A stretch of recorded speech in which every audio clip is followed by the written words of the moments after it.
Huge thank you to War Thunder for sponsoring today's video. What the heck? Where the heck am I? Your name is Spooky Deer. Well, yeah, I mean, that's not like technically what's on my birth certificate, but sure, if you want to call me that. Okay, sorry, call me Spooky Deer, that's fine. You're doing something with numbers. The numbers, Spooky, what do they mean? Well, what the numbers mean is that I'm counting every war crime in every Call of Duty. If you actually wouldn't mind turning your attention to this screen right over here, we've made this really neat infographic, and what it shows, and I promise that this isn't a joke, we've already counted 1,420 war crimes in just 6 games so far. What the flip, man? Sorry, that was a misinput. Are you gonna be looking at my favorite game in the series? Well, yeah, I mean, I'm going in release order, so I guess it sort of depends on what your favorite game is. Well, it's Black Ops, the first one. Yeah, okay, well, I tell you what, how about we do that one right now, so that you can stop electrocuting me? Proceed. Much like how this video started, Black Ops cold opens us right from the main menu directly into an interrogation. Wake up. Wake up. With our main character, Alex Mason, being forced to recount his Forrest Gump level sprint through the historical and fictional events of the 1960s. We immediately get clued in that this is a direct continuation of what Treyarch started in World at War, but we're not going to see Reznov right away. Who the hell are you? That's not important. What's important is who you are. What's your name? You. Where did you hear that word? Kiss my ass. I see. Your name is Alex Mason. You were born in Fairbanks, Alaska. In 1961, you served in a CIA assassination team known as Operation 40. Yes. Where's the broadcast station? I don't know what you're talking about. The numbers, Mason. What do they mean? Where are they I broadcast? don't know anything about any numbers. What about Dragovich? Do you remember him? Give us what we want, we'll guarantee your safety. We clearly aren't sure why we're in this mess we're in, and our faceless interrogator is going to drip feed the story out to us in between bouts of torture. Yeah, that's right, we are the first war crime victim in Black Ops, held captive and restrained and then tortured through pain and big pharma to try and extract information from us. And this framing, while bad for ethical reasons, does create a perfect mechanism to carry us through Mason's memories. The first flashback being a real doozy, as we will be partaking in the embarrassing, illegal, and abject failure that was the Bay of Pigs invasion. And in this game, just another in a long line of, another in a long line of 638 failed attempts to kill Cuban dictator and Liam Neeson lookalike, Fidel Castro. Castro. We went in to kill Castro.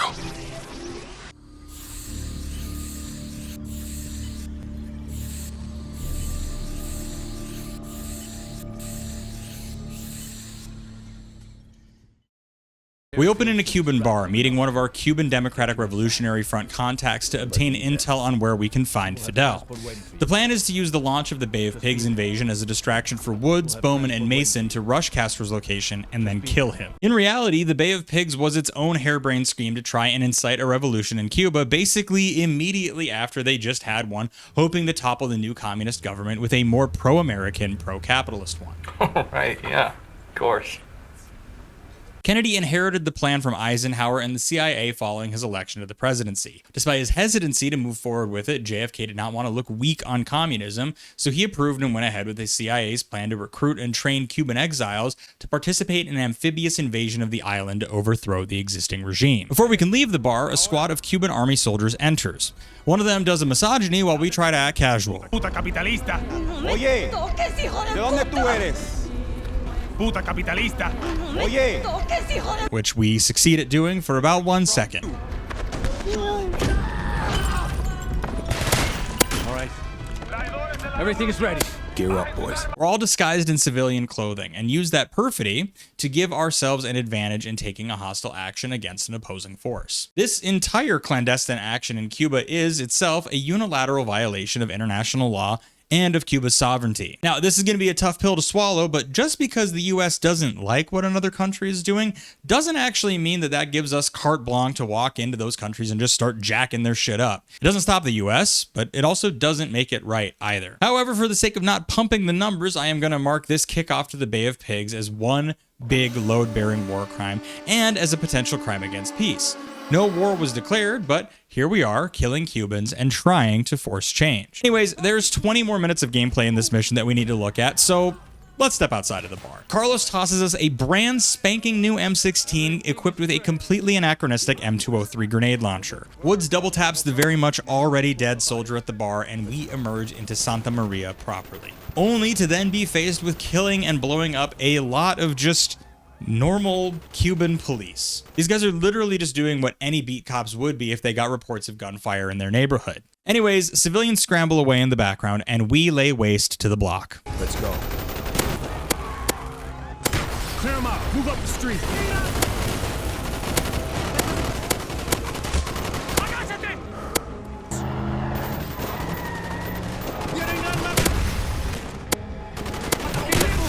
Get to the car. After 10xing the sales of black armbands in this neighborhood, we grab a car in an alley and peel out, swerving through a hail of gunfire and slow motion shattering of glass.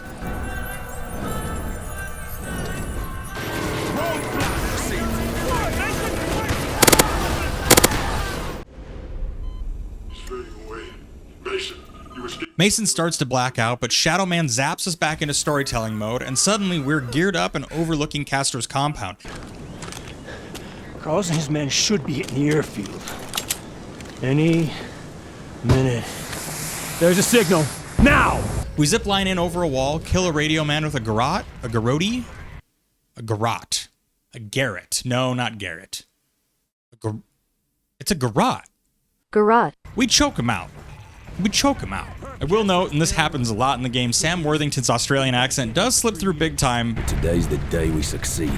But then we breach into the villa. While we battle through large rooms in the villa, the entire world seems to be shaking as American B-26 bombers, some on loan to Cuban revolutionaries and others flown by Americans, bomb the surrounding area. Behind this next door, we're sure we'll find Castro, so we stack up to do one of the CIA's favorite things.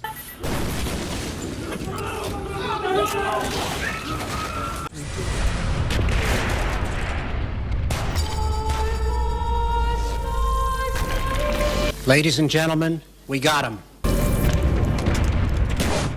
That lady was not a war crime. Somehow. We'll get to it. All right, so there is a lot to talk about here because everyone actually is doing something bad. One, political assassination is directly against and counter to U.S. foreign policy. In 1976, President Gerald Ford passed an executive order which prohibits any member of the U.S. government from engaging or conspiring to engage in any political assassination. But spooky, you write in the comments. 1976 takes place well after the events in the game, so it wasn't necessarily illegal then. And I would say, in response to you, potentially hypothetical commenter, that's it's not my point. I'm looking at the entire Call of Duty franchise. We're playing every game in the series eventually, and if you aren't aware, they run the gamut on the era and realism of where they take place. All I'm trying to do is work from a standardized modern baseline so that we're at least looking at all these games from the same considerations. So there. Next, you'll see that Castro takes a human shield. That is something that you just can't do. But you'll also notice that we did not count that woman being shot as a war crime. Despite just moments ago being a human shield, her decision to pick up a weapon and then turn it at Woods and Mason really complicates things because technically, and we did cover this in my Call of Duty 4 and Modern Warfare 2 videos, if a civilian takes up arms against soldiers, they lose a lot of their inherent protections. Now, would any of this have happened if Woods and Mason weren't here in the first place? No. But given the way things are laid out and the fact that we actually followed really restrained ROE and let her shoot first, yeah, sadly this is no good, but it's also not going to earn a hit marker. But then Woods goes and overkills Castro even more than he did the guy at the bar earlier, and you can't do that either. Emerging outside, the Cuban army is starting to respond in force, and we kill a lot of dudes in a courtyard. Man should be here. Cover your escape.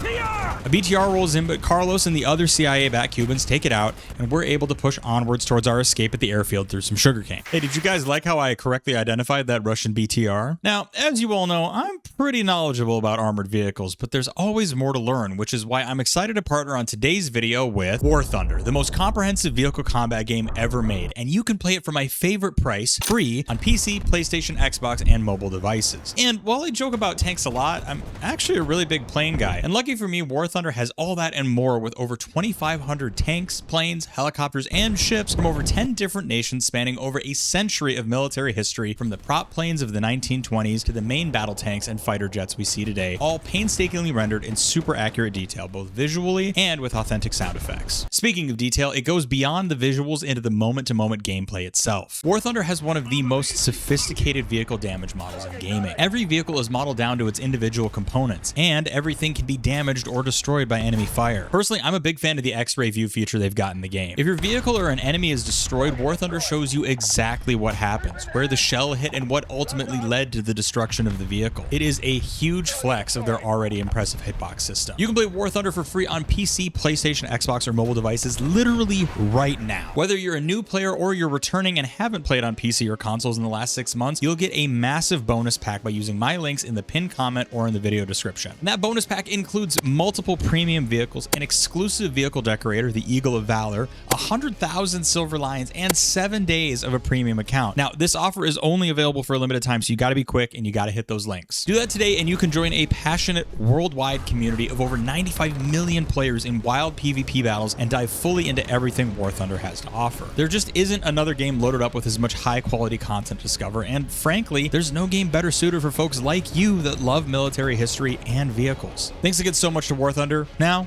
let's get back to the rest of the video. The airfield is getting absolutely rocked by airstrikes, but our only real plan to get out of Cuba is to grab a plane and fly out of here before there's too many potholes on the runway that even Zoran couldn't fix them. The plane is ready, but we'll be torn to pieces on takeoff. 1 pound at a time, mother! We're leaving! Move it! Can't wait any longer! We board the plane and proceed to shoulder an M60 machine gun so that we can do our best. Get some! Get some! Get some! Get some! You know, from Full Metal Jacket. Anyways, we're just trying to defend our takeoff.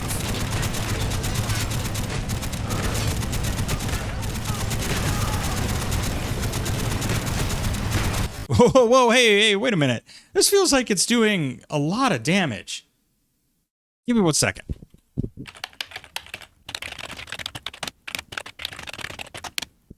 Oh, okay. All right. Damn. Well, for some reason, and the wiki confirms it, this M60 behaves way differently than it does anywhere else in game, because this one is loaded with an infinite belt of exploding bullets. You can't shoot people with exploding bullets, my friends. Explosive bullets were first prohibited back in 1868, and that prohibition of use against personnel has evolved along with the munitions.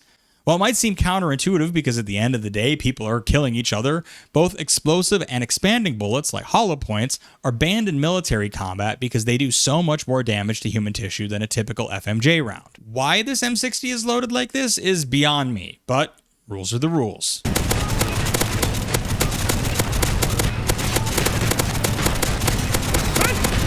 As the plane starts its taxi to takeoff, we see that the runway is blocked with enemy vehicles. Mason throws the Warcrime M60 to the side and sprints off the plane over to an anti-aircraft gun, firing wildly into the roadblock, because I guess burning wreckage strewn about is not going to impede that takeoff. No sooner do we save the day than we get manhandled and smacked in the forehead. We regain consciousness on a dock with a very much alive Fidel Castro talking with 2 Russians. We killed you. No. You killed a double. You think we didn't know of your plan? We always know. We're turned over as a gift in a very scenery-chewing supervillain type way. He will know suffering beyond his darkest fears. I have plans for you, American. And we fade to black as the Bay of Pigs invasion fails.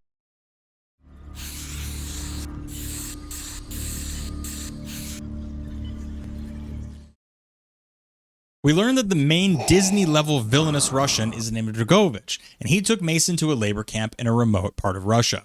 And it's here that we get to meet a fan favorite from World at War in the midst of smashing rocks. I'd given up hope of ever getting out, but Victor Reznov found a way. Oh my God! I know him! Mason has been hidden away in Vorkuta for 2 years, and today, he and the one and only Viktor Reznov are throwing down in the mines to kick off an escape. Oh boy, this entire mission just rips. Gary Oldman, as always, remains in impeccable, intense form. Before we get too far into all this, I think we can all take in through casual observation that Vorkuta is not really a good place to be. And I'll also say that forced slave labor is hugely against international law. For whatever reason all these dudes are down here or where they were from originally, this is really, really bad. Again, this is really hard to quantify, so we're just going to give this 5 extra war crimes as a collective acknowledgement. Anyways, we get our rallying list of tasks shouted by everyone. This is step 1! Security teams! What is step 2? 3! 4! Unleash the horde! 5!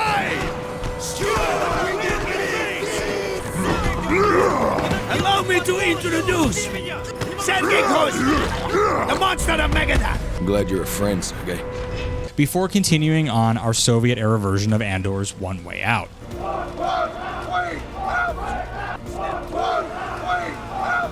As we ascend from darkness, the first of many Reznov-specific lighting bugs happens. I don't know why the early Treyarch games ported to Steam so weirdly, but I dealt with a lot of weird visual bugs in World at War, and we're going to see more here in Black Ops. I have Bamboo in here, and she's being very sweet. Bamboo? You gonna help with this part? Alright, so I hope that this and other issues got fixed in the recent PS5 ports of Black Ops 1 and Black Ops 2 that were just dropped as we were finishing up the edit on this video. But I'm not going to be purchasing or even checking out those ports because we should all be very, very mad at Sony for all of the bullshit around there pounding the final nail into the coffin of physical media, and we should also be mad at Activision for just doing weak, old cash-grabby ports rather than giving these games the respect that they deserve. And honestly, we should even be mad at ourselves for even being excited about or buying these ports. I'll be the first to admit, I was actually super stoked when I saw that these ports basically shadow dropped. I had them in my PlayStation cart and I was actually ready to buy them. Not saying that I'm better than anyone that did. But if we are truly frustrated or upset with these multi-billion-dollar companies getting away with lazy anti-consumer shit like this, then we need to stop and remember that they keep manipulating us into giving them the economic incentive to do this crap. We don't have a lot of power individually, but we do have some collectively if we all manage to hold fast. All right, back to the video. At the top of the elevator, Sergei rips apart the only prison guard with a gun apart with a pickaxe. That's insane, but hell yeah. Our group of inmates finally breaks open the gate, only to get D-Day'd by the prison tower machine guns. Reznov, Sergei, and Mason wait for a reload and then scramble to a minecart for cover. While Reznov and our monster of a man put their backs into it, we pop away at guards with our stolen Makarov. We watch a trio of prisoners make a human slingshot to destroy the guard tower that's been killing our friends. Clearly that Molotov has jet fuel or that stuff that Walter White cooked up in it, because only one bottle completely decapitates the tower. Yeah, bitch! As we run past the burning corpse of a Soviet prison guard, I think this is now probably a good time to mention that nothing our escaping prisoners do here would classify as a war crime, since, if anything, these actions would be just regular crimes. These prisoners don't classify as some sort of organized collective armed group, even if they are actually coordinating like one. Sergei starts ripping a metal door off its hinges, and Reznov heads to the radio to do his best Andy Serkis impression. I will rally them in! And we move on to the roof to play with the slingshot. Brave comrades of Vorkuta, the time has come to rise against our oppressors. Today, we show them their hearts. We're going to skip past how long it took me to eliminate the proper targets of the slingshot, and instead we're just going to head down to get better weapons to start blasting the prison guards apart with. Just as we planned. How do we achieve step 5? Mason's weapon will soon be ready. We run up to another roof and watch 2 of our guys get gibbed into kibble before we take up the harpoon to pull down the helicopter, in hilariously catastrophic fashion.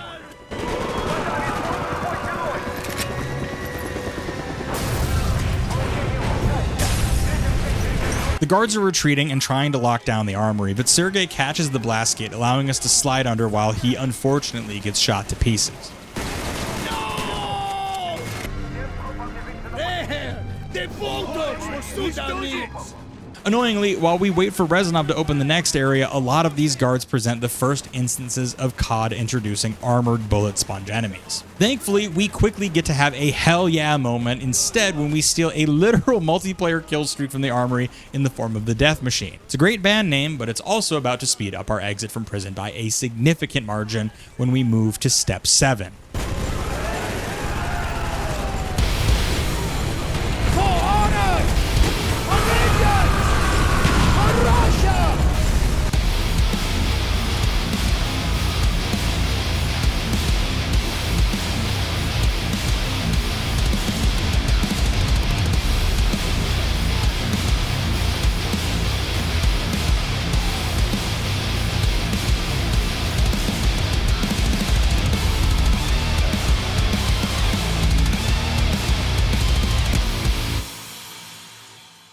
Our rampage comes to an end as the guards deploy tear gas against us.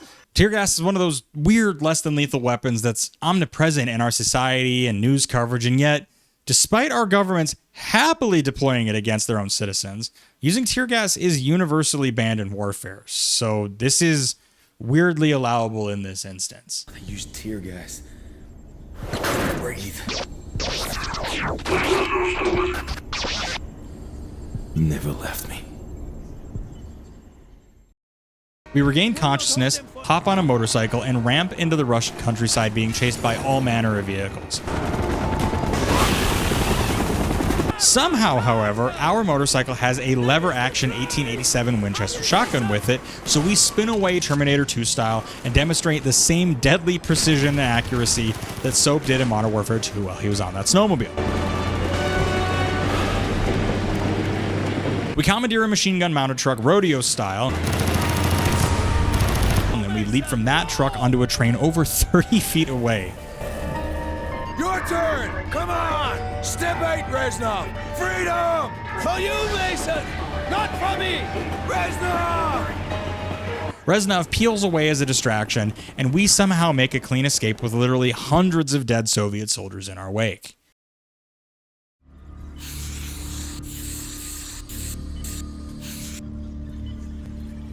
I couldn't track down any worthwhile lore on how exactly Mason gets himself from the Russian wilderness back to America, but he sure did. And what's even more unlikely is that he is immediately welcomed back to the CIA on a pinky swear that he totally didn't get communistified during his 2 years in Soviet labor camp.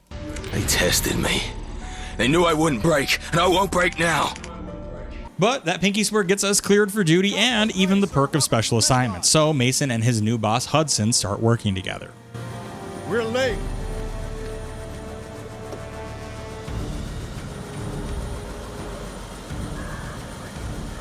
Secretary McNamara? Your reputation precedes you, sir. Step on it. That pinky swear is so strong, we get put in a car with Robert McNamara, who starts giving us our intel on our old friend Dragovich. This is Nikita Dragovich. I believe you two have already met. When do I kill him? I'll admit it does feel like a risky pull to put us on assignment to kill him, even on the off chance that we are compromised.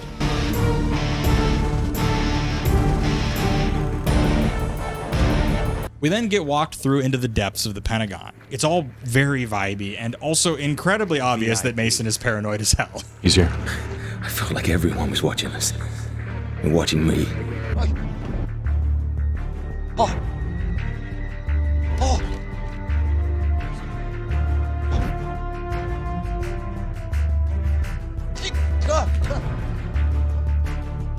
We get led into an inner sanctum and then left alone with none other than John Fitzgerald Kennedy himself. Mr. President?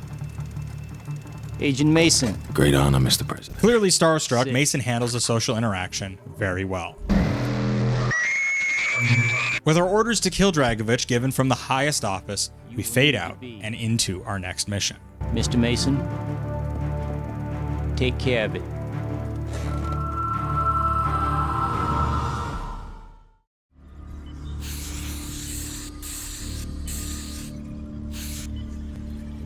We're infiltrating the Soviet Union yet again to, rather hypocritically I might add, target and kill numerous Nazi scientists that the Soviets are using to develop their rocket program. Take out the Ascension Group.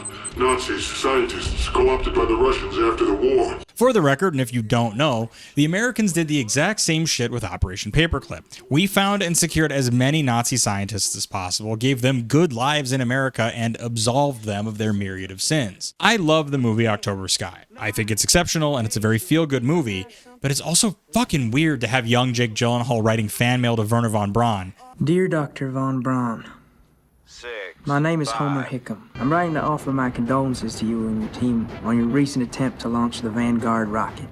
He's the man who led the development of Nazi Germany's V2 rocket program, which we talked about all the way back in the first episode of this series. Mason reunites with Woods and Bowman and Baikonur, all armed with anachronistic but very dope MP5Ks. The entire mission is now taking place in an alternate timeline, as the Soviet Soyuz program didn't do their first launch until 1966, and they didn't have their first manned disaster until 1967.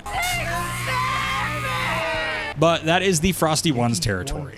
I'm here to talk about war crimes, so let's just move on before I get too far ahead of myself. We're heading into the base to link up with Weaver, who is a double agent. He's been feeding us intel and was also supposed to sabotage the rocket launch. I remember thinking that he had a pretty cool design, especially as a nominal side character, but now I think my understanding is correct that he's become a core character in some of the later Black Ops games.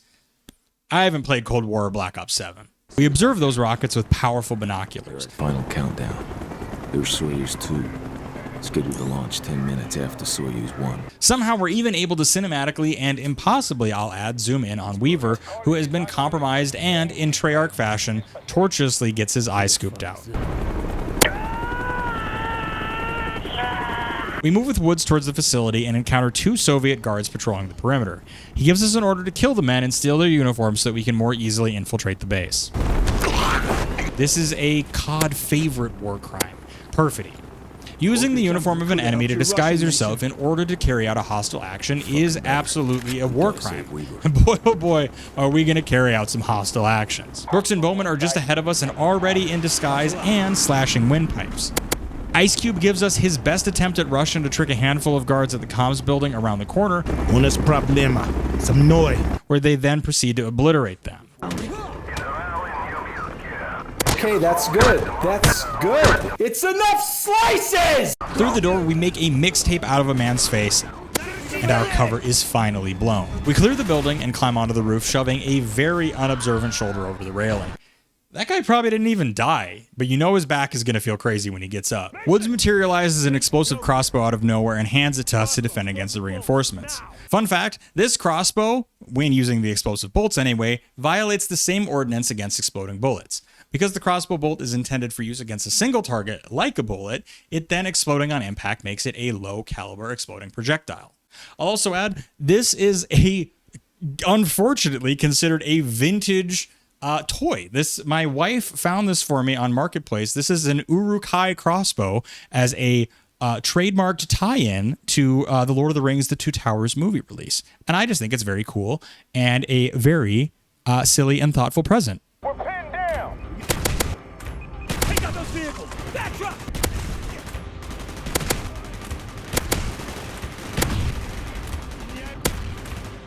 After blowing up a bunch of dudes, we swap to a purpose-built zipline arrow and slide our way into rescuing Weaver moments before he's about to be executed.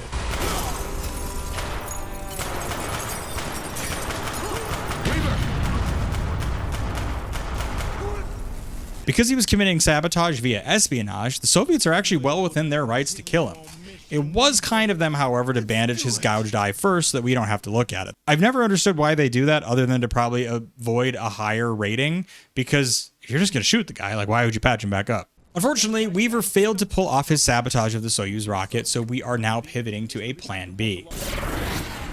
You saved his life. Now you had to locate the Ascension group and kill the scientists. No. I had to kill Dragovich. Plan B apparently being just a knockout, drag-out running gunfight across the launch platform, which, despite the massive risks and interruptions, is still going forward.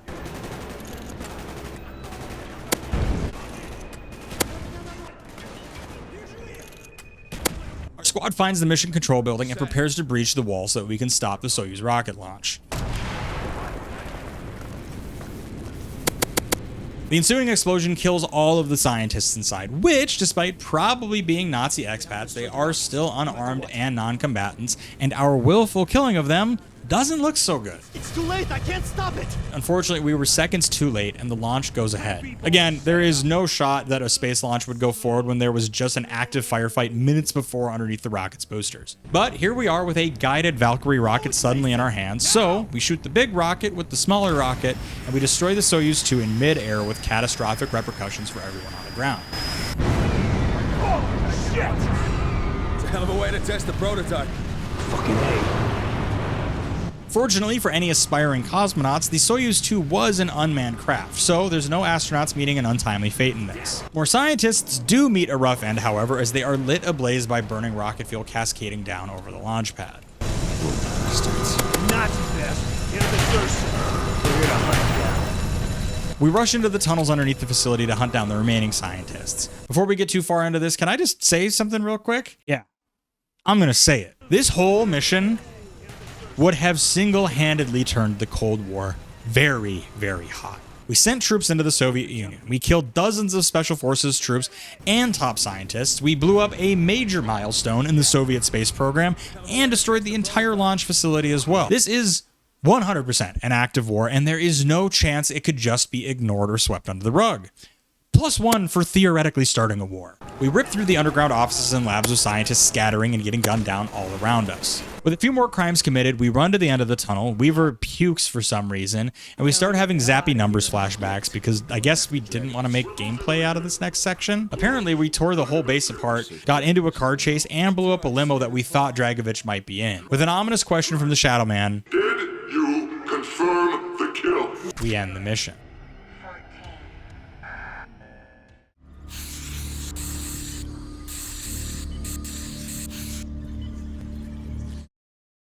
He was everywhere. I couldn't get him out of my head. Just like the others. Mason? What the hell? Apparently, Mason spent the next 5 years trying to hunt down Dragovich and Kravchenko. And where does 5 years in the future take us in the 1960s? Yup, Vietnam.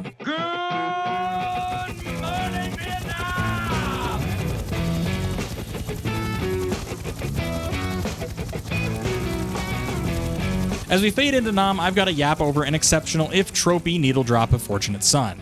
We're here with Hudson, and our uniforms are nice, clean, and pressed, in stark contrast to the grimy troops stacking bodies, and Woods riding in like the lunatic he is on a Huey. Woods is kind enough to give us a history lesson on where things are at in the Vietnam War so far.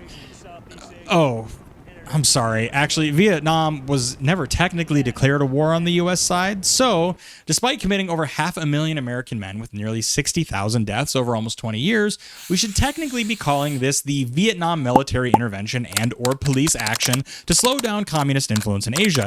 And yes, we'll also get involved in Cambodia and Laos later. Don't worry about it. Stop asking questions. Don't burn your draft card. Just trust me, bro. But Vietnam War will suffice for brevity, and we'll ignore that this and pretty much all future conflicts the US involves itself in are not technically declared wars, because that would mean that we'd be beholden to more standards, and no, that doesn't make sense. That's the point. Anyways, we get right back into the thick of it as our base comes under direct attack from the North Vietnamese army. Our Marine driver loses control of the Jeep, which is kind of fair given the circumstances, and we veer off the runway and into a different section of the base, absolutely dumpstering one of our own guys. Also, check out the driverless Jeep careening past us at 100 miles per hour. We finally crash and Hudson gets a little concussion, so Woods and Mason drag him to a trench line under artillery fire. Apparently, Khe-Sanh was just supposed to be a layover en route to our real mission, but there's no possible way that we could have dipped given the circumstances. We emerge from the bunker just to see thousands of NVA soldiers swarming all over the hills with chaos all around us. John McCain swoops down overhead and drops napalm on the advancing troops. Bomb. Anyway, I know a lot of you didn't like that I was counting the use of incendiary weapons against infantry as a violation, but I stand by what I said in World at War, that Rule 70 is broad and has been interpreted by numerous states internationally to include fire weapons as prohibited against infantry. We turn from those horrors only to get another Treyarch callback to Call of Duty 3 as an NVA soldier jumps on us and we quick time event him into Chile.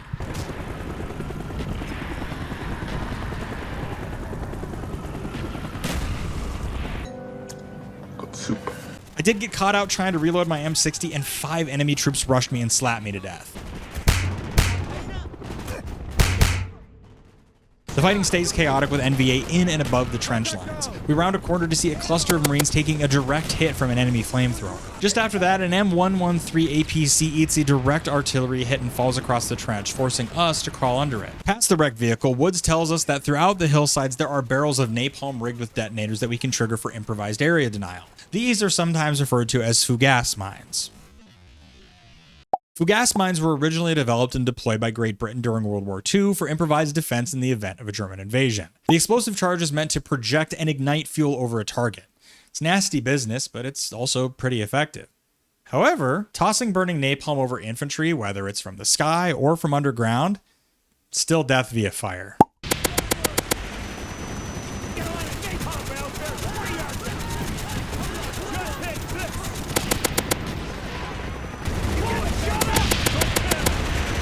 Suddenly, multiple Russian-made T-55 tanks crest over the hillside, and we need to scramble to find anti-tank weapons. Yo, that's crazy. A T-55 while also being the 55th Tiger tank that we've seen so far throughout this series? Man, I love Tiger tanks. They are so cool, and it is such a treat to see another one in another Call of Duty game. It's so serendipitous. It's almost like I'm forcing a segue to say, new merch is now available on SpookyDeer.com. Get in on the ground floor of appreciating armored fighting vehicles with your very own Milt shirt. Guaranteed to rage bait 70% of your history-loving homies. Get yours now at SpookyDeer.com while I bring the law down on these NVA tanks. We hold out desperately against the infantry until...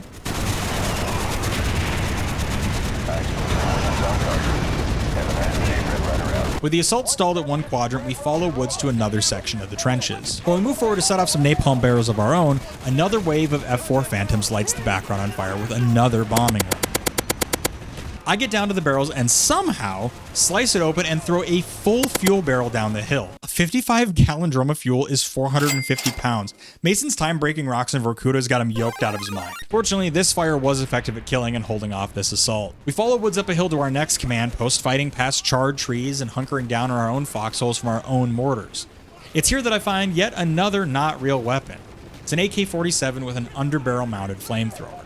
Man, Treyarch loves fire so much, dude. They love cooking digital people like gas station hot dogs. I picked the AK up and used it mostly because I forgot it existed and I just wanted to see if it was at all realistic. It's not. So to avoid another instance of unnecessary count stacking, we are going to ignore the other instances where I use the impossible flambe K-47. Because while it's very effective, it's also very bad, and it wouldn't function outside of an Alien movie.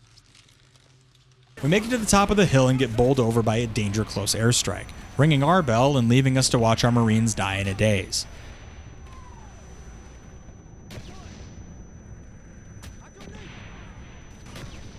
Woods has an infamous early M16 malfunction, but we blow the enemy soldier shit schmoove off with a suddenly appearing Magnum revolver.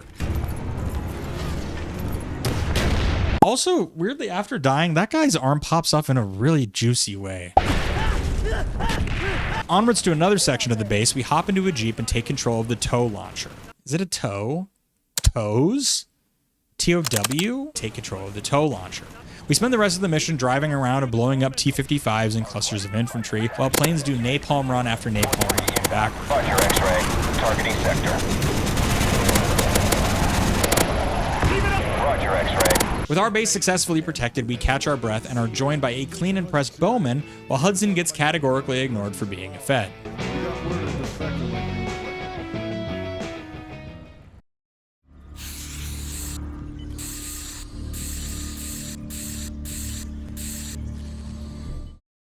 Our next mission takes place in the middle of the Tet Offensive, and the game, somewhat surprisingly and correctly, admits that America was losing in Vietnam. We have word that there's a Russian who wants to defect to our side, but we need to rescue him from the MAG-V compound in the middle of the Tet Offensive in Hue. It sounds like Mason insisted on going forward with the mission, even if it was a lost cause because of his compulsion to kill Dragovich. We fly in under heavy fire and try to rappel to the compound roof, only to get sent on a carnival ride from hell when our Huey gets shot down.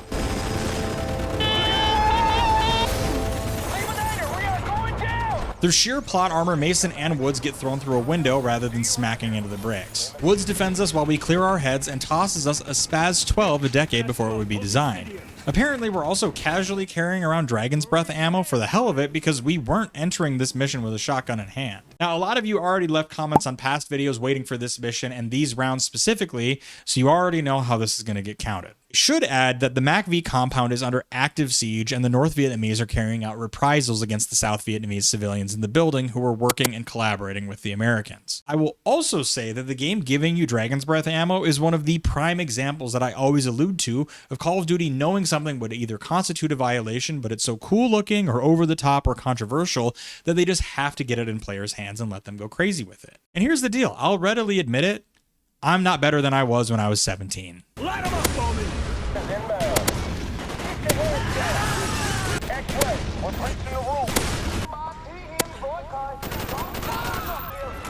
Get down!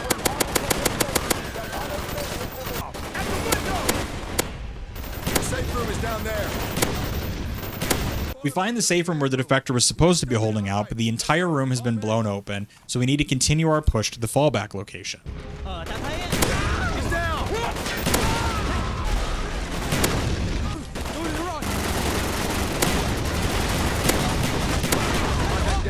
We reach the command room and find a dead civilian near a projector showing Dragovich's file, and we start to... Jeez, holy shit!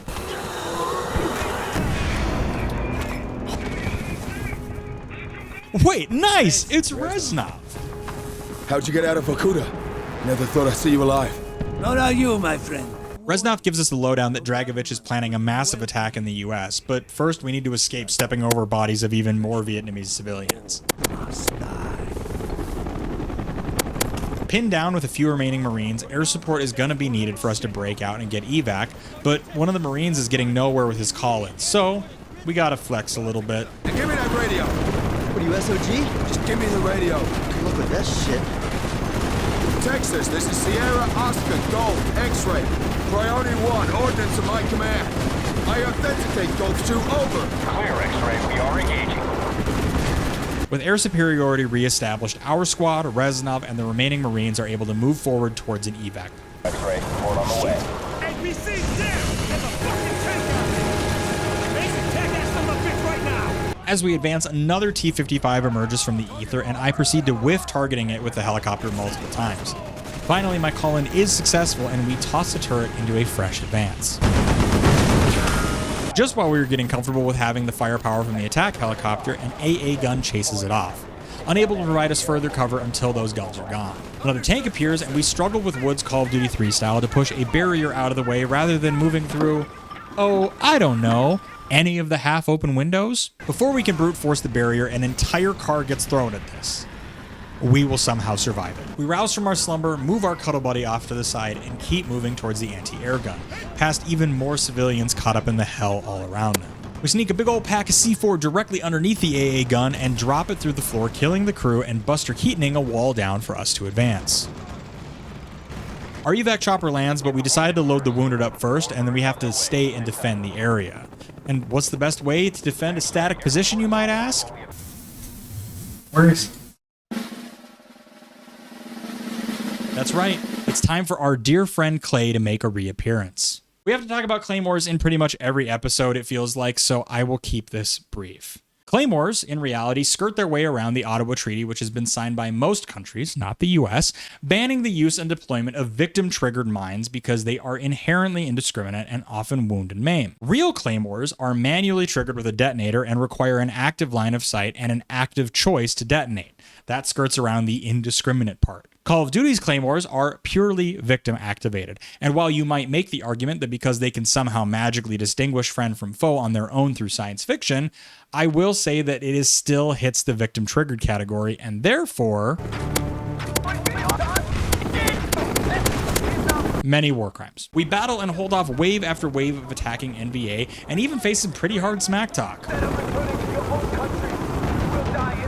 During one of the assaults, another T-55 makes an appearance, and I go sicko mode and rush through the smoke screen to plant C4 on it, but it's scripted to be invisible and it shoots me point blank with its main gun.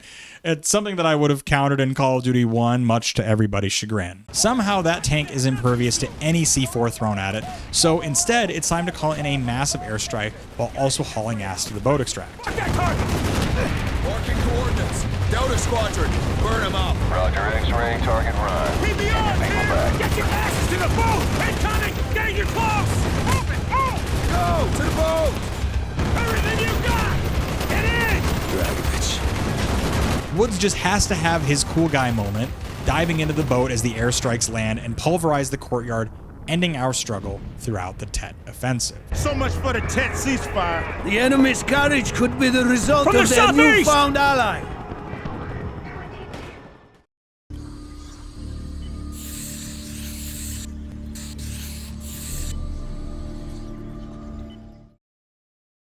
With the intel from Reznov secured, we have updated information on Dragovich and all of his underlings, and something about an insidious Project Nova.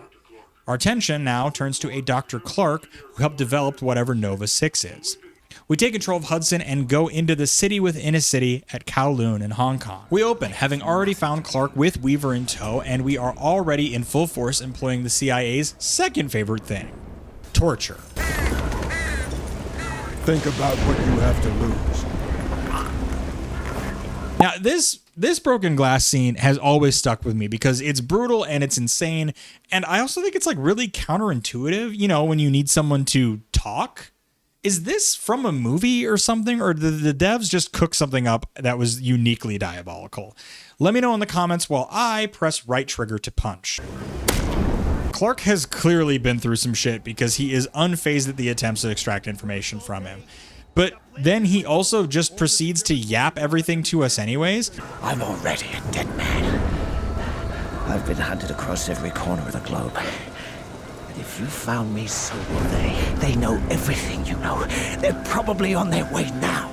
I don't know, maybe if we had done less punching and just like made him a cup of tea or something, we'd have gotten the same results.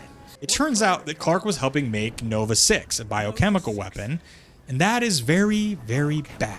While Clark talks our ears off, we can see aggressive movement on the rooftops, and very quickly things are about to escalate to an unreal degree. As a bullet passes right in between us, we kick off a sudden and very problematic running battle against a legion of Spetsnaz agents. Do you all remember that old Spike TV show, Deadliest Warrior? I'm pretty sure they have an episode on CIA versus Soviet KGB, and somehow this mission ends up being even more ridiculous than Spike TV. This level ramps up the intensity so fast, it almost feels like an intentional Subway Surfers... Hey, get that out of there.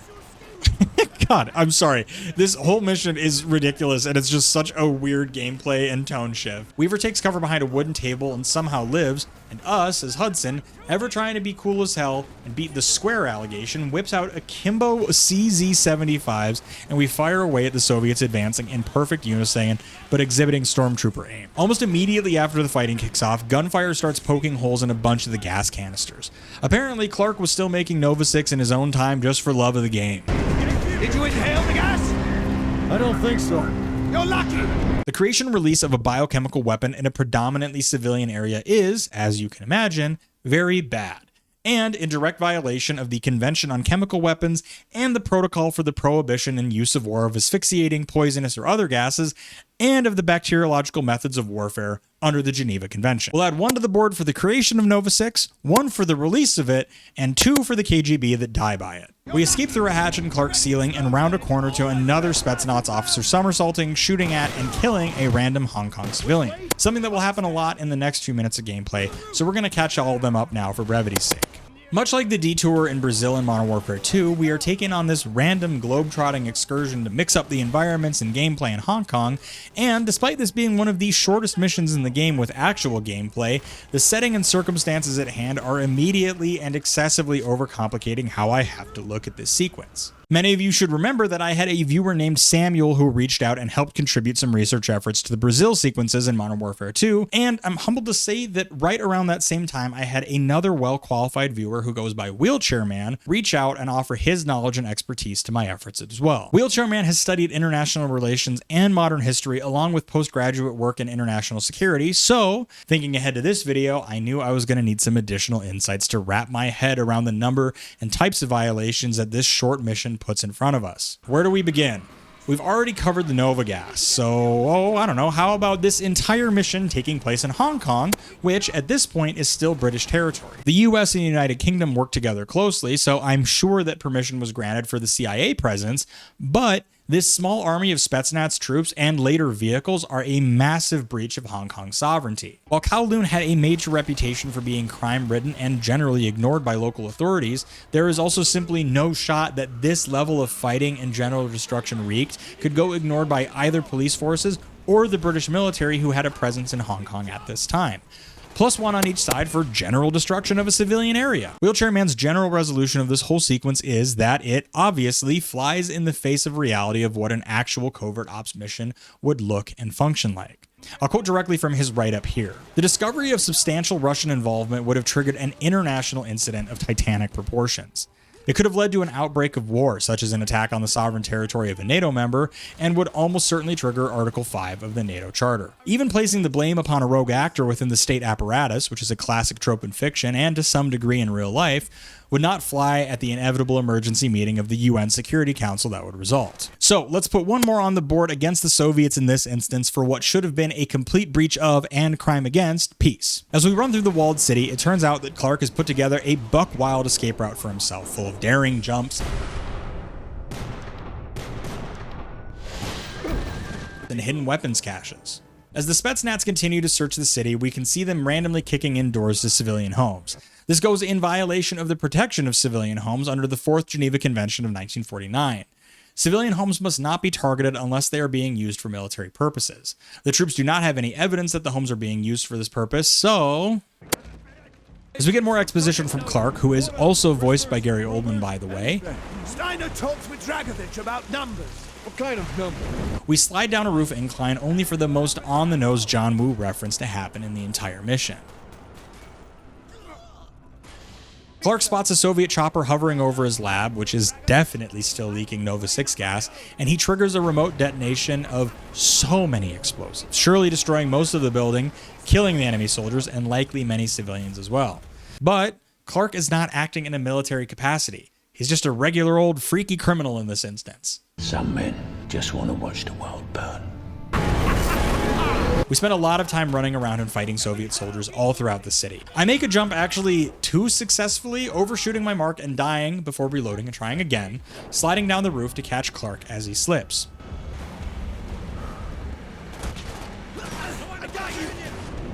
We decide that with him dangling in the rain, it's probably a good a time as ever to continue our interrogation. What about the numbers, Clark? Oh yeah,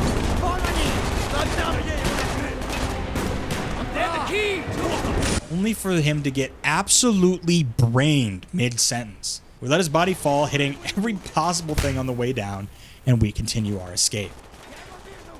With a final slide down to ground level, we fall through a banner and knock the wind out of ourselves as more Spetsnaz appear from everywhere, only to fall to our Czech blicky. And to our getaway van. Hey, what's up? Cutaway Spooky again. Now, I would be remiss if I did not mention that there is a way to get the Thunder Gun in this level. It's just that I've never actually done it, and I only learned that it was an Easter egg recently in passing. So, naturally, that means that I didn't obtain this during my gameplay recording, which means that all of you are going to have to tune into the inevitable live stream of this game and walk me through the process of making that Easter egg happen. Also, and I guess this is a good a time as any, if you like these videos, please do me a favor, click that button really quick, and also just go and double check and make sure that you're subscribed. This happens to me all the time when I'm watching a channel that I really like, and then the algorithm suddenly stops showing me their stuff, and I get really bummed out. I'm like, what happened to them? And it turns out I never actually clicked the sub button. Basically, all I'm saying is that if you like this content, please hit that button. It helps me, it helps my team, and more importantly, it'll help you see more of the stuff that you want to watch. Thank you so much. All right, we're on to the next mission, and this one is probably my favorite in the entire game.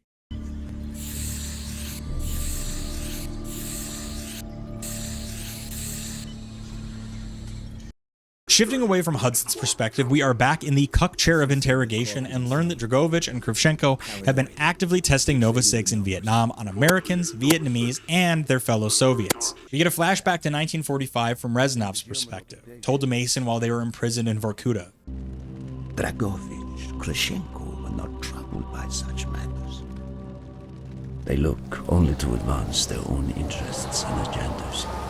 We open and immediately come face to face with our old protagonist from World at War and Reznov's BFF, Dmitry Petrenko. Yes, Dmitry.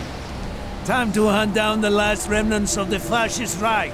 We're in the Arctic Circle pursuing a subset of Nazi holdouts who are hiding trapped in the ice. One, a Dr. Steiner, is defecting to our cause, and the rest will die. We learn that Dragovich is why Reznov was left trapped and wounded in Stalingrad in the first place, leaving his unit to die without backup. Dragovich and Kravchenko are opportunists, manipulators. They are not to be trusted, Dmitry. Dmitry Petrenko was one of the bravest men I have ever known. He fought by my side from the siege of Stalingrad to the fall of Berlin. The wounds he sustained, ensuring our victory, should have earned him a hero's welcome to Russia. But Stalin had little need for heroes. We start by assaulting the German encampment, under order from Dragovich to spare only Steiner. I interpret this as an instruction to give no quarter, which is against the laws of war. And boy, do we not give any quarter. We tear through the base with a fury, laying waste to every enemy soldier left in our path.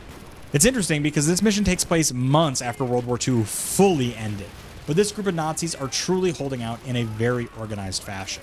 Even if the war at scale is over, I don't view this cluster of holdouts any differently than if the war was still in full swing.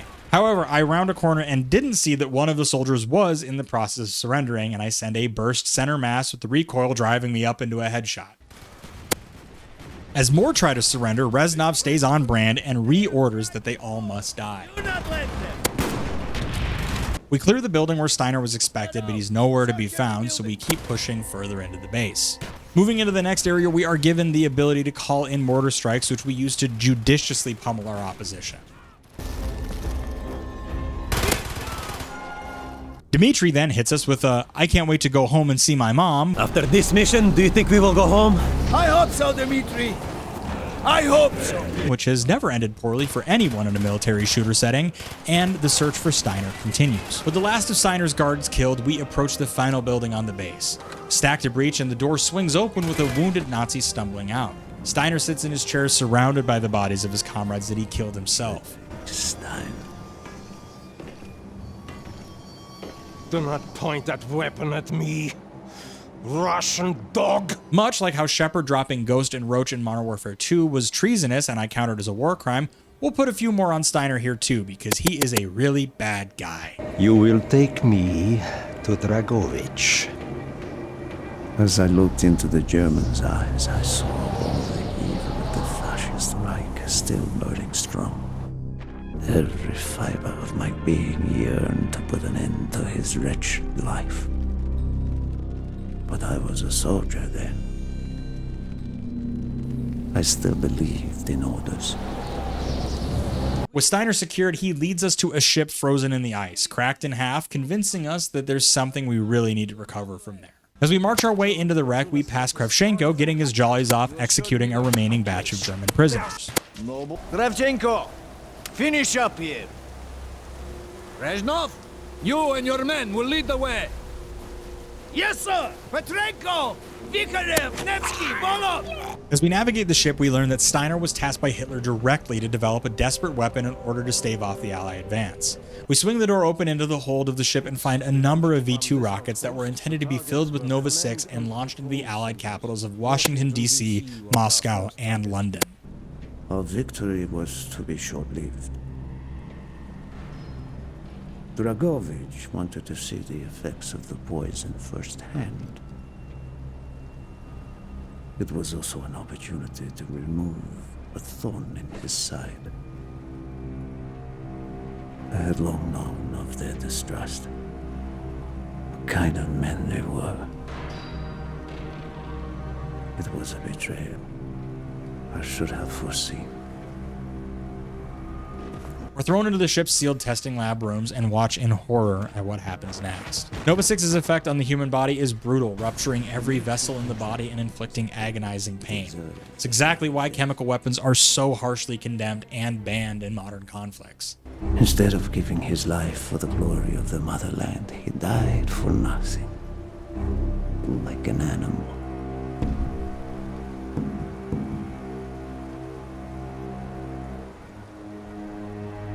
He should have died in Berlin.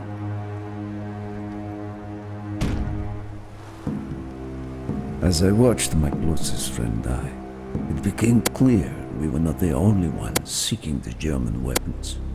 Plot armor saves Reznov, however, as the British have also found this location and are trying to secure the weapons here. The door to what would have been our grave is blown open and we fight everyone, Soviet and British alike, in our attempt to escape. Reznov, ever honor-bound, rearms the explosives the SS never triggered in order to scuttle the ship and all the Nova 6 and V2 rockets on board. Move! We have to move the ship! Now! We run and gun across the ship until we find a rope to the frozen ocean below us, and then we run with our surviving ally as that ship explodes behind us. Go, Reznov! Go! I had destroyed the Nova 6 shipment and prevented it from falling into the hands of the British. But I was a fool to think that the threat was over. It was only after I was captured and sent to Vorkuta that I learned of Dragovich's true intentions. He will die before he gives up on Nova 6. Mason, listen to me. We are running out of time, my friend. Can you trust your leaders to destroy it? Or do you think they will use it? The flag may be different, but the methods are the same.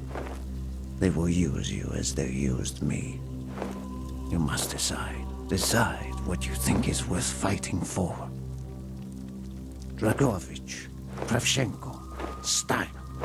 These men must die. Man, Gary Oldman is so talented, dude.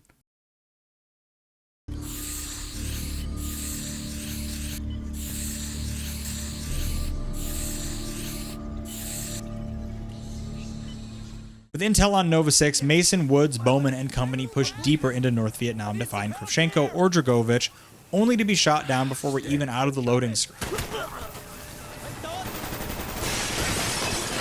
Kill those bastards. We gotta get out of here. This thing's my...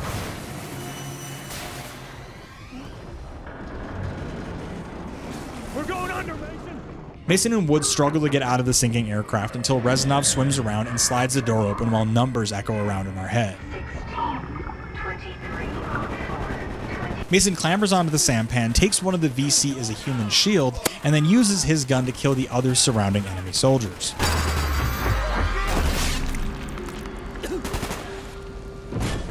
With enemy AKs commandeered, we roll through the jungle. Reznov splits off to get Overwatch and continue the search for the compound, and then we get radioed by Bowman, who landed elsewhere. In an effort to link back up with Bowman, we go fully stealth mode to try avoid raising more attention than needed. As we swim with Woods past all the freaky shit in the river, Reznov's voice echoes in our heads.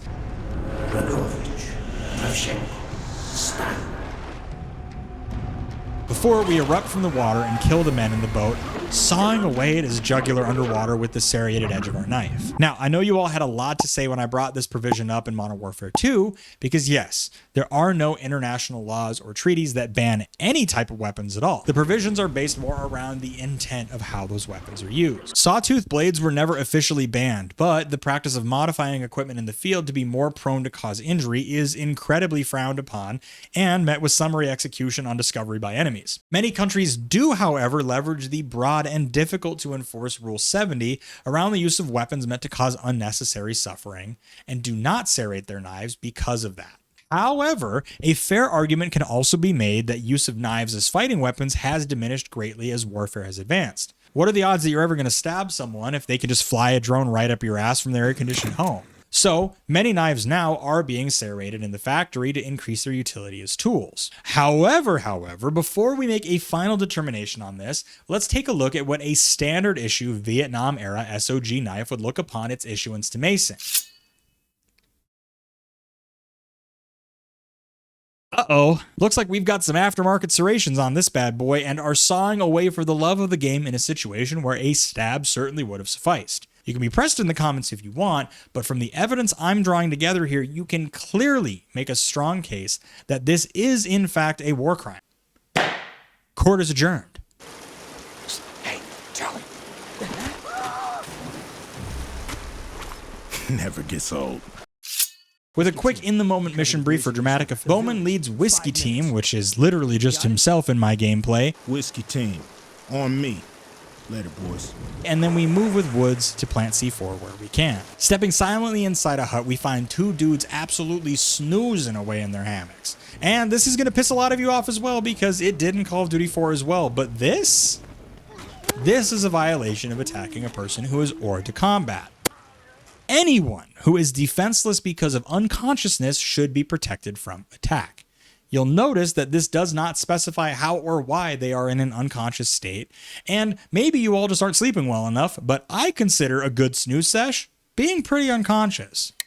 We finally stab a guy normally and get the last of our explosives planted. We link up with our guys and hit the clacker, setting off a normal firefight while we search for the anti-air guns in the village. Also, I'm sorry, did we just pull out a WA-2000 sniper rifle? Now, I know there's a lot of anachronistic guns in this game, and I can't spare the runtime on what is surely already a very long video to cover them all, but that's part of what the director's cuts are for. $5 tier members on YouTube and Patreon get access to even longer, more detailed episodes where I can talk about stuff like this. Huge thank you to those who are able to support the content in that way. I am incredibly and endlessly humbled and grateful. You're all very cool. All right, back to the video. The fighting in the village is intense. Well, actually, it's outside or in huts, but you get it. And then we find one of the AA guns mounted on a boat blasting away, so we pick up the M202 Grim Reaper launcher. And this was just going to be another aside that I was going to make about how it's in our hands well before it was ever created. But then I started doing more research, and it seems more important to note that this 4-barreled rocket launcher was built to be an incendiary weapon, developed to replace the old American M2 flamethrowers with something that had more range and was safer to use. This launcher shoots warheads that are loaded with TPA, or thickened pyrophoric agent, which burns at 2,912 degrees Fahrenheit, and it can ignite or even cause burns within proximity. I'm telling you guys, Treyarch loves fire. But this thing does take out the AA gun and crew very quickly. With the anti-air gun, our Hueys are again able to do gun runs and drop off reinforcements so we can enter and clear the rest of the village. We find a rat tunnel at the back of the last hooch and have to gear up to do one of the worst things that American GIs faced in Vietnam, becoming a tunnel rat. It's in this tunnel that I unfortunately encountered another super weird lighting bug, which kind of kills some of the immersion and tension. Reznov jumps down in an offshoot of the tunnel and jump scares us with his same weird glowing hair from Vorkuta. Swift is understandably pissed at us for making such a racket, especially so after he moves further up the tunnel and then gets stabbed to death. Mason, you gotta keep your shit together. Let's come in. Swift's dead. We got VC crawling all over. What? You monitor. Shit. We're too deep into the tunnel to radio for backup, so our only choice is to push forward. Reznov emerges from his side of the tunnel and doubles as our backup, leading us through a hidden passage. A VC jumps Reznov in a flooded section of the tunnel, and Victor manhandles him, stabbing him to death in the shallow pool.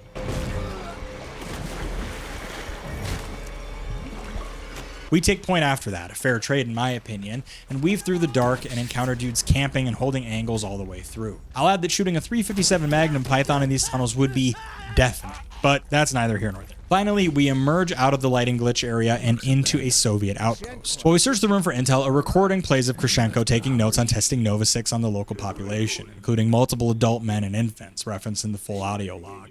For that, I'm going to be adding 15 war crimes, because fuck that guy.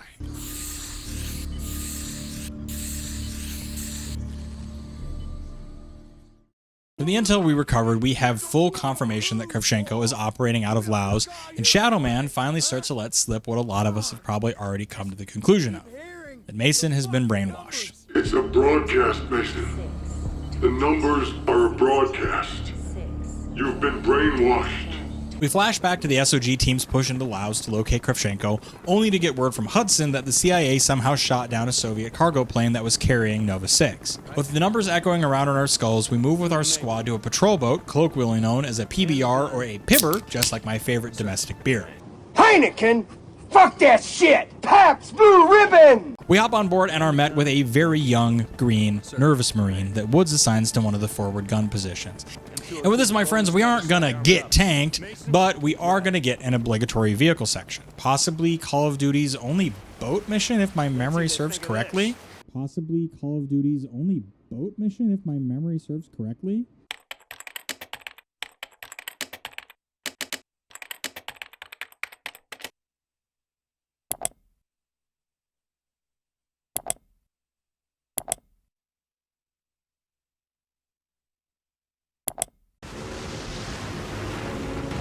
So that raises the question, right? So what do we call it? Do we call it Get Tugged?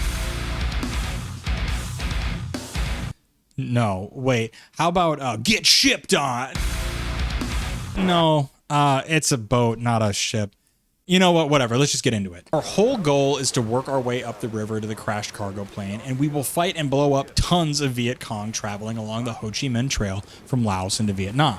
Woods, unfortunately for YouTube creators in 2026, flips the radio on to play the Rolling Stones' Sympathy for the Devil, meaning that we're going to have to skip past our Steamboat Willie time so that Mick Jagger doesn't personally come to my house and give me a wedgie. At the end of our boat journey, we end up in a pseudo-boss fight against a Vietnamese riverboat, and in our combat with it, the fresh-faced Marine disobeys a direct order from Woods and tragically gets killed. That young kid didn't make it. I swear to God that Woods was crying. But he never let us see no tears. That moment of sorrow lets us skip time forward back into normal first-person shooter action without having to deal with copyright claim music playing. Weaving up the narrow canyons, we pass an unexplained downed Huey, and Reznov's spidey sense starts tingling. The plane must be close, Mason. Kravchenko is near. Around one more corner, and we finally lay eyes on the cargo plane. We park the boat, take command of a squad of gung-ho Marines, and roll back into the jungle. We get jumped almost immediately and then encounter some reused mechanics from World at War and shoot some enemy snipers out of the canopy. Our battle here faces a real escalation as Russian Hinds swoop in, kill our air support, and then start dropping Spetsnaz troops in on top of us. As we near the crash site, the Hinds all fly away carrying cargo. I got a little too eager pushing the objective and I ran up the wing before Woods stopped and stabilized it, and I did fall to my death, bouncing on the cliffs on the way down. I clamber up the wing and into the burning wreckage and pass by Soviet crew who definitely died from Nova 6 exposure rather than any crash or impact.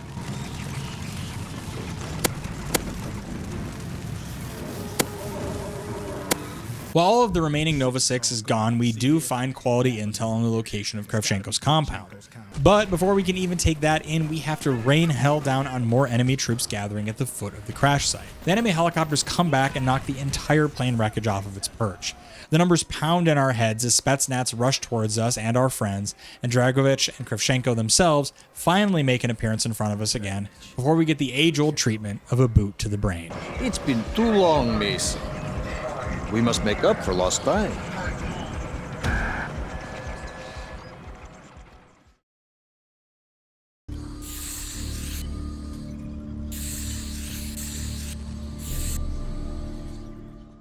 You were captured by Dragovich a second time. Damn, okay, judgy. At the time of our capture, our entire squad is labeled missing in action, leaving Hudson to keep up the hunt for Nova 6 on his own, and from what the mission intro says, he learned all about the numbers too. But before we do that, we are going to need to play through some absolute cinema and get an SR-71 Blackbird in the air to provide support on Hudson's visit to a Soviet doomsday complex. Big I-6, you have the sky. Copy, Cad. My sky.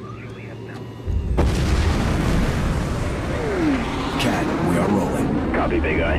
3-1, check. D1, rotate. And we have velocity. Gear away. Gear away. Check. Cad, this is Big I. We are away. This sequence is going to fill in as our Golden Era mandatory AC-130 mission, as the SR-71 will be an eye in the sky directing Hudson and company on the ground as they infiltrate the Soviet base.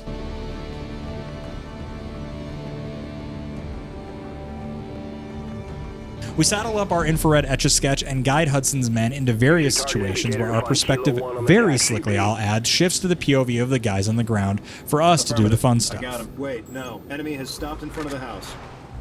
Fortunately, even though the first firefight kicks off pretty intensely, the Soviets don't radio for backup, so we go back to sneaking with Overwatch guiding us. Hudson moves into the next building and prepares to breach and clear it.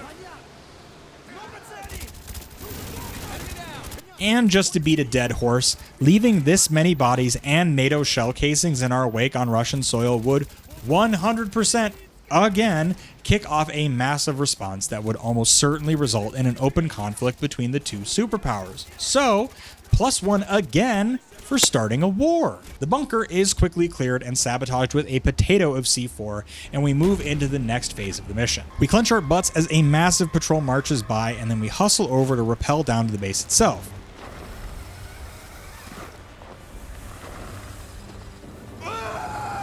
Which I promptly overcommit to.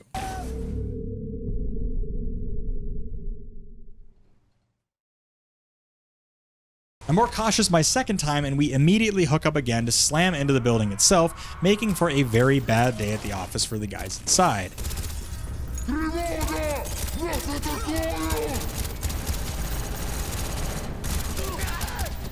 And for this guy who's on his union-mandated smoke break. With the outpost handled, we move to the main facility to find evidence on whether the Soviets have weaponized Nova 6 or not. The crossbow helps us stealthily move up on the next group of soldiers. Well, at least until this guy's hit reg fakes us out. We pop the hinges on a side entrance and weave our Hudson knife into the last guard, proving that in the Call of Duty universe, the most lethal weapon remains a 6-inch blade. Finally reaching the innermost part of the facility, we breach from all directions and start blasting through soldiers and more unarmed scientists alike. We yoink out the guts of the relay station and keep moving now without the eagle-eye view of our SR-71 assisting us. Out on the catwalk, an RPG slams into the walkway, causing Harris to fall, bouncing off the side of the mountain. We run for our lives as the explosion triggered a small avalanche, base jumping off the side and parachuting into a large-scale Nova 6 production facility.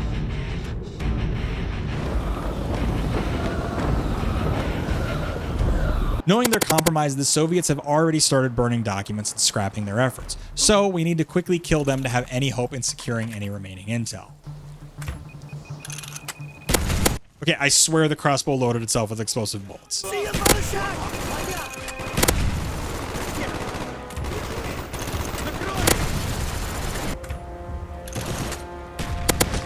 As we move into the main manufacturing facility, we can see det cord and barrels helpfully labeled explosive littered all around. We enter into the central lab area and find a map of the US with a dozen targets marked across it. Steiner from afar locks us in the room, self-serving as always and hoping to cut a deal to get protection from Dragovich. He tells us all about sleeper cells that are scattered across the United States that are awaiting a broadcast and says he'll help us if we Operation Paperclip him too.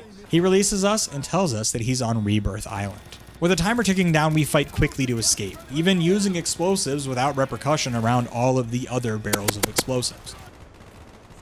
We hop on the same truck Reznov and Mason used to escape Vorkuta and haul ass out of the area while the base explodes and a full-blown avalanche cascades down around us. Now, you know, given that the avalanche covers and destroys everything, and then Soviet explosions also likely went off destroying even more stuff, it's super unlikely that any evidence of the CIA presence would be left behind. So, I guess I stand corrected. -1 war crime since war has been averted. But we do have bigger concerns right now. Dragovich is fully weaponized and deployed Nova 6.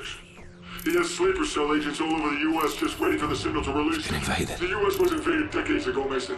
The communists have been waiting. Now they're ready to strike. They programmed you. You can translate the codes. Where is the broadcast station? Where is it? You never give it to an ordinary citizen. He's gone.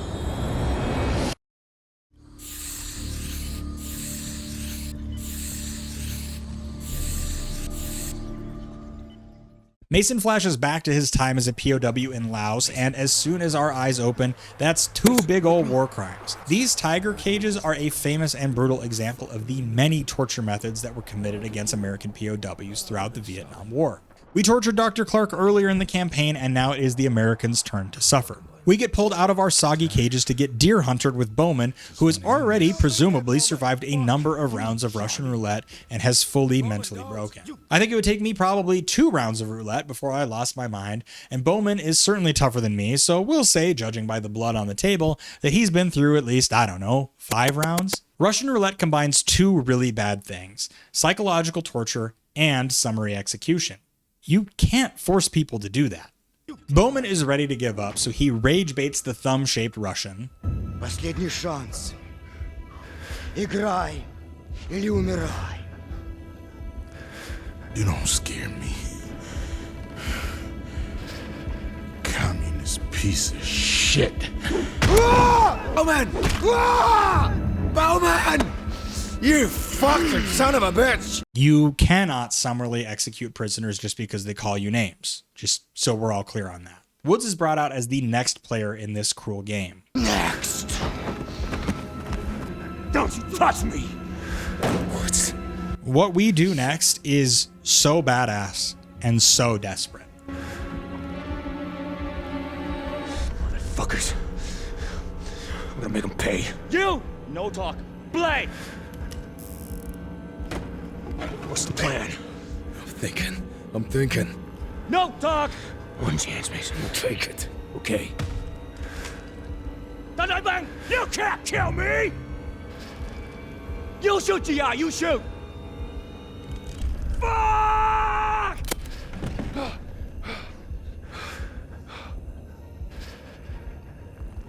This time, do it. Inline! Ready. Play. Bang! 6 and 8 o'clock.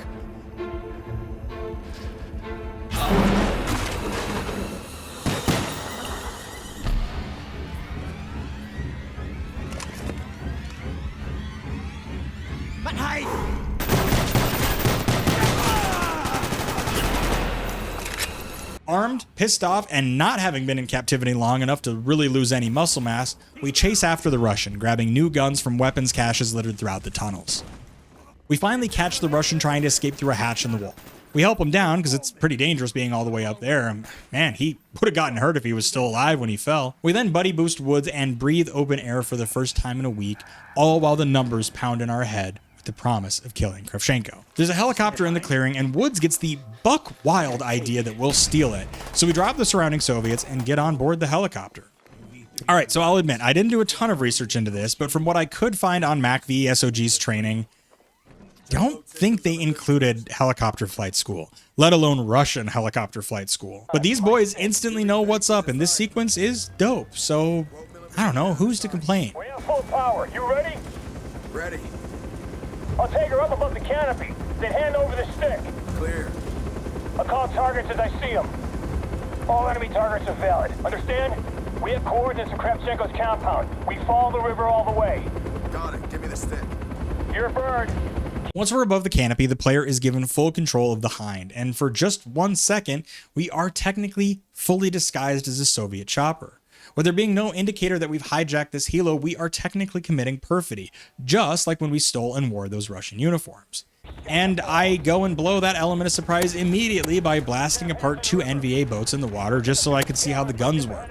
Cover blown, we take a freewheeling ride along another river towards Kravchenko's base, battling Soviet and NVA forces all the way. We do destroy a bridge, which, targeting infrastructure like bridges, is generally frowned upon and read as against international law, with a challenging case to be made that it's serving only a military purpose, and that the destruction would not quantifiably harm or impede civilian life or access.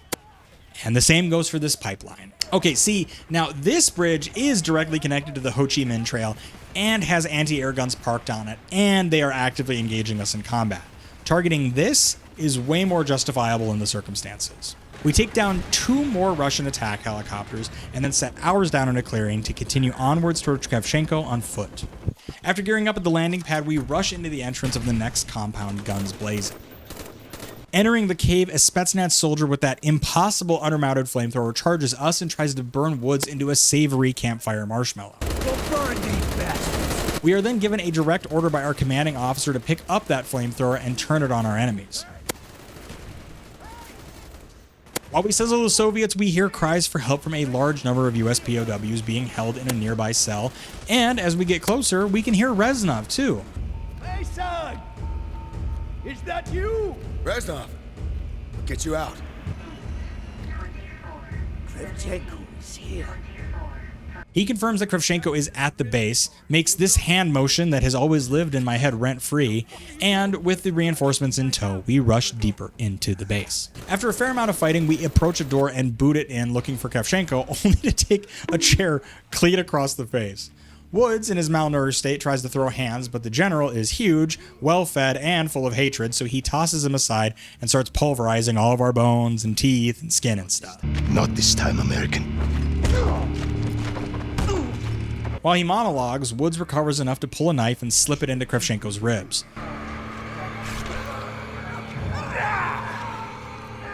Got your knife, son of a bitch. For some reason, he was already wearing a jury-rigged suicide vest and yoinks all the daisy chain pins out at once. Woods goes out heroically, sacrificing himself to save us. Are you okay? Mason. Reznov reses us, and with Kravchenko dead, we turn our attention to the remaining surviving baddies via this convenient and hilarious group photo. All must die.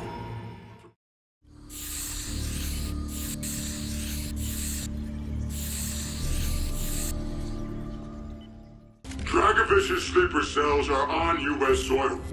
Nova 6 is weaponized. They will use it. Moscow has gone dark. We are out of options. A preemptive strike on Russia is prepared. The President will authorize. Mason, for the last time, where is the number station? Man, Shadow Man genuinely sounds bummed the hell out. The world is on the brink of a catastrophic war, but Mason is still tripping down memory lane. 9,122 days before I'd be born into the world, Mason and Reznov are racing Hudson and the CIA across Rebirth Island to get to Steiner. Somehow, Mason and Reznov have made it onto the island and are getting a full tour via a crane inside an empty... Is that a livestock crate? We glide above dozens and dozens of shipping crates, all loaded up with weaponized Nova 6 intended for shipment to the various Soviet sleeper cells. We navigate past crates and crates of primates, clearly intended for bioweapon testing. That's sad. We swipe a dockworker's hatchet and go full horror movie villain on him.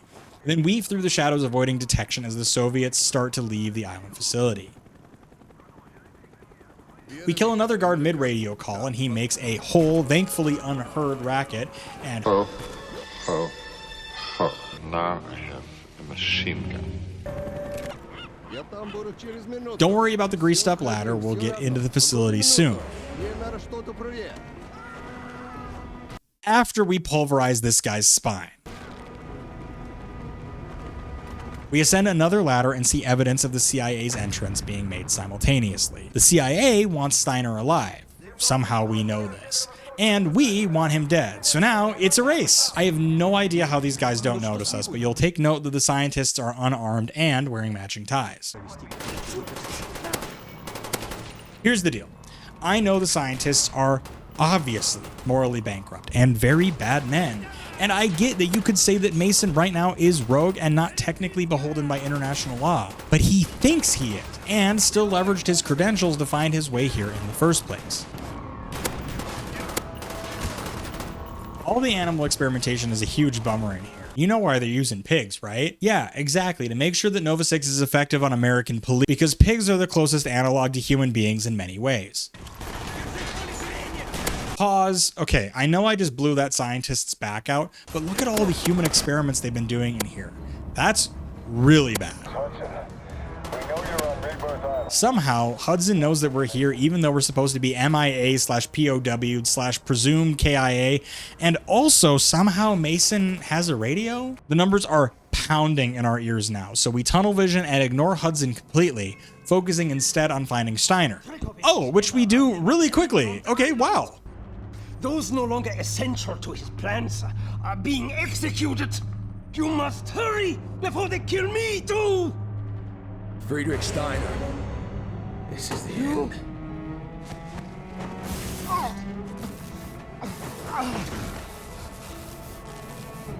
I know you. Vorkuta. You don't know what we did to you. Mason, talk to me. Steiner is a sniveling, self-serving piece of shit. I wish him the worst, and Reznov grants my wish. Killing me will not stop Nova. I do not care about Nova. My name is Victor Reznov. And I will have my revenge. Shadow Man forces a change in our perspective over to Hudson's POV, trying to prove the truth to Mason. You killed Steiner. We know you did. Reznov got exactly what he wanted. Revenge. We saw the report, Mason. Victor Reznov did not kill Friedrich Steiner. Hudson saw what happened. Okay, Black Ops flashbanging the shit out of us every time a mission intro screen pops up was certainly a choice. I'm just a big dark mode guy. Sorry. Hudson is up in an APC with the combination heavy machine gun / grenade launcher. It's truly the combo Taco Bell KFC of mounted weapons. Except we're in Russian BTR 60s for some reason. And listen, I know I'm right this time because I consulted my sources. In a very not encouraging sign, everyone is also fully hazmated up, obviously anticipating that Nova 6 could get released. The first guys that run out in front of us are just dock workers.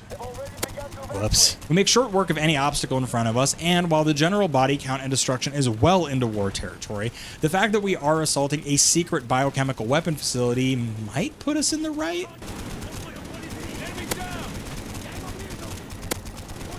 A Russian helicopter rolls our APC and then drops a gas canisters right on top of us, directly employing chemical weapons in combat.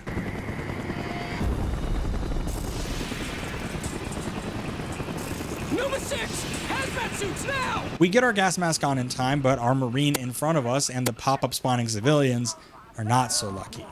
Ew. The mission now turns into a game of chicken as a puncture in our hazmat suits equals an excruciating death. Something that I'm sure will just be brutal on veterans. The only justice being that the fragility of these suits does go both ways. The gas fully covers this entire sector of the base, so many people are paying the price for this desperate move. We push through a building to try and back up Weaver's team who's pinned down. We pop out the back of a barracks and are fully behind the Soviets. Well, that's convenient. Also convenient is finding a locked and loaded Strela launcher to take down the helicopters that have killed our vehicles and are now holding back our forward progress. Easy peasy. Free of the helicopters and the heavy clouds of fart gas, we are able to really increase our pace rolling into the base. With Weaver by our side, we finally get into the main lab facility itself, and the timelines between what we just played with Mason and Reznov start to intertwine. We enter into the testing area from a different way and find even more human test subjects flayed open on the table. Around the next corner, we fully witness the aftermath of Mason and Reznov's rampage with wounded Soviets and gory handprints streaked across the walls. We narrowly avoid detection by a full squad of soldiers moving with purpose deeper into the lab, so we follow them. And then promptly kill them while Steiner calls us for help in a panic. Trying to contact. Steiner, what's the situation? Steiner, what's the situation? The soldiers we see are Dragovich's men trying to tie up loose ends. We punch into the last door and find just Mason confronting Steiner. Damn, it's bulletproof. Mason, what are you doing? We need him alive. Stand down. Stand down. My name is Victor Reznov, and I will have my revenge! Mason, no! Oh, he's crazy. So we do what we have to do and we pistol whip the shit out of him. I'm fine. Check Steiner. Man, poor Weaver. Everyone always asks Weaver what he's doing, not how he's doing.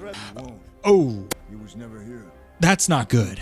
It's time to haul our honk-schnooing Mason to the Shadow Man so that we can end the flashbacks and instead deal with the critical situation in front of us.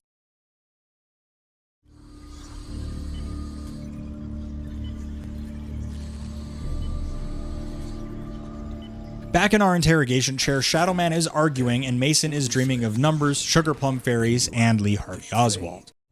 It's no use. We're out of time. We can't give up now. He was at Vorkuta. He knows how to translate the codes. He's heard the broadcasts which we know contain the location. It's all in his head somewhere. Get out of here, Weaver. Tell them I failed. Oh, it's been Hudson all along, trying a final gambit to get the location of the broadcast station from Mason. He unties us, knowing obviously that we are the traitor and hoping to appeal to our... Okay, well, never mind. We stumble like a drunk idiot down a hall, getting brain zaps and watching numbers peel themselves off the walls. Wait a few moments. Let him rest. When he regains consciousness, double the voltage. In a bizarre out-of-body experience, we remember having the number sequence brainwashed into us by Dragovich, Kravchenko, and Steiner. But we're built different. We're too tough to fully crack underneath their methods. He shows a remarkable resilience. The numbers, however, are hitting us harder now, and Mason starts to let slip that he might have initially been programmed by Dragovich to kill JFK.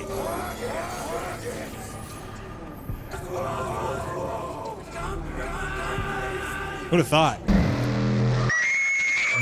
This whole sequence is so visually cool and was mind-melting when I first played it. And honestly, it holds up really well today, too. Hudson finally catches up to us and haymakers our face clean off, crashing us into the sunken place where we learn that Reznov meddled in our brainwashing to turn us into a tool of revenge.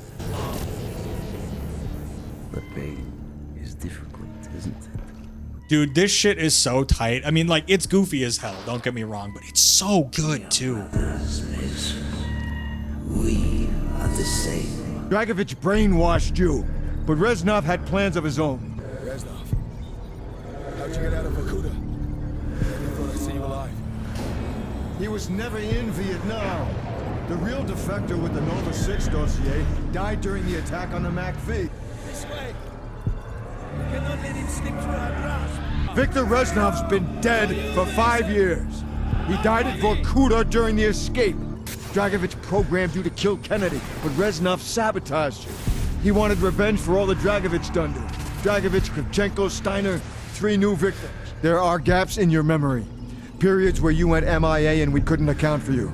But now that the brainwashing's been broken, all that lost time will come back. Mason, this is our last shot. Listen, for God's sake, listen again. The subject has been successfully implanted with the knowledge to translate the number sequences. Do with him what you wish, General. So it's my gift to you, in honor of our new relationship. In honor of our new relationship. Permanent broadcast station within their borders. All instructions will be broadcast from the result. I know where the number station is. It's a ship. I saw it a long time ago. The Rusalka. Where? Cuba.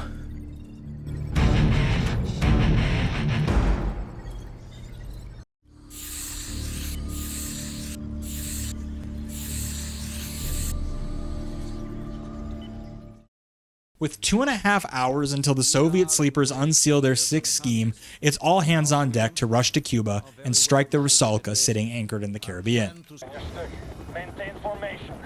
We're approaching the number station. We get behind the sticks of an attack helicopter and tear in with the squadron, blasting all of the deck-mounted anti-air guns and surface-to-air missiles apart, while also strafing and gibbing the shit out of so many Soviet soldiers. Much like the exceptional Black Cat's mission in World at War, we thrash the ship with an impressive amount of destructibility on display. The ship takes an impressive beating with almost everything damaged and burning, before we have to bail out of our damaged chopper and onto the deck of the ship.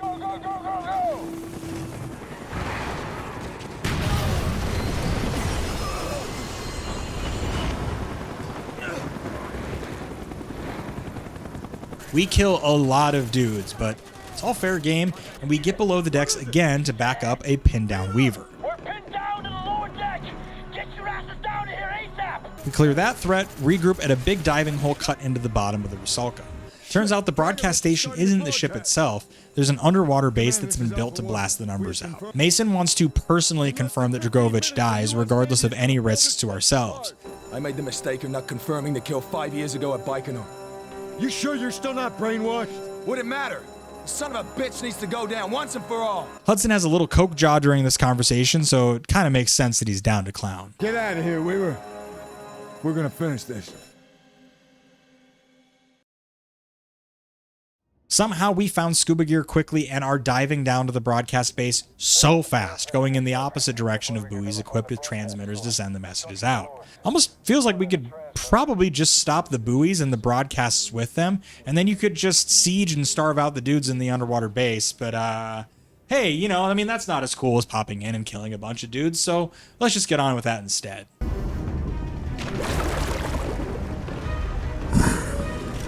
If you thought the base was looking leaky before, a bomb hits and starts flooding way more water into it. Now, I'm not an expert, but I'm pretty sure at the depth this structure is, a breach like this would just destroy the whole thing, but I'm not a hydrophysicist. Are hydrophysicists a thing? Whatever. Despite being thrown back into a metal wall, we were able to hold our breath as well, so we swim past just so many Russian corpses to an air pocket.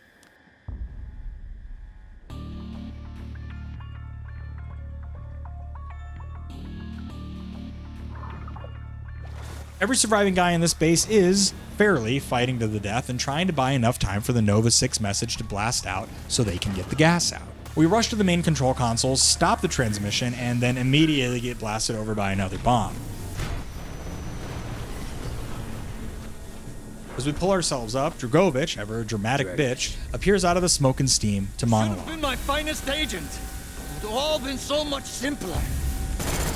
Before he can shoot us, Hudson shoots him, and then we drag him down to a lower level and drown him in a pint glass's depth of water. Tried to turn me against my own. Tried to make me kill my own president. Pride. With Dragovich for sure dead, we really yada yada our escape as we take a deep breath and swim to the surface as the Rusalka and a ton of debris sinks past us. Mason, you did it, Mason. You did what I could not. We emerge at the surface to just this incredibly corny vignette, and before we think about how gnarly Hudson and Mason are going to get rickets from that surfacing, the game ends. We won. For now.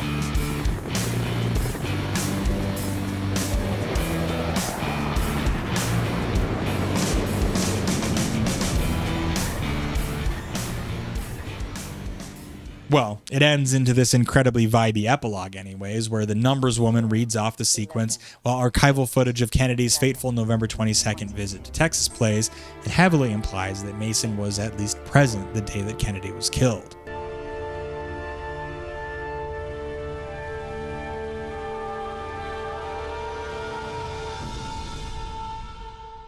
Ascension. It's buck wild and it's so compelling, but right now, we need to see how Call of Duty Black Ops stacks up in the count.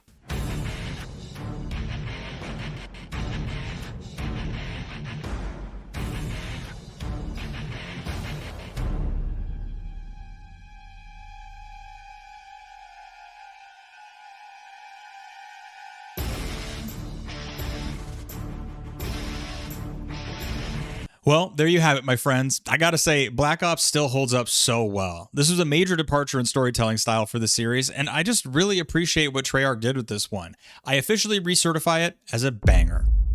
Another huge shout out and thank you to War Thunder for sponsoring this video. Remember, now that you've watched the whole video, go and play War Thunder for free on PC, PlayStation, Xbox, or on mobile by using my links in the pinned comment or video description. And also don't forget, new and returning players that haven't played in 6 months will receive that massive bonus pack across PC and consoles, which is chock full of premium vehicles and other very cool stuff. That bonus is for a limited time only, so seriously, go take advantage of that right now. Up next, we'll be finishing up the OG Modern Warfare trilogy with Modern Warfare 3. This is another one in the franchise that I never actually played as I was very much preoccupied with a different 2011 November game release. Don't forget to like, subscribe, and leave a comment for the algorithm boost if you like what we do here. If you hate watch this far or fell asleep or your cat turned the TV on, you help too. Thank you. Now, I've got all the episodes of this series in a playlist for your viewing enjoyment, and if you want an easier time bringing me along for your morning commute or to recommend me to your coworkers, this series is now available wherever you get your podcasts, like on Spotify or Apple, and that is down in the description too. A huge thank you to my channel members here on YouTube and on Patreon. Really hope you're enjoying the director's cut of this one. Your support is genuinely so impactful, and it makes making these videos possible in a very real, direct way. Be kind and do good, gamers. See you again very soon.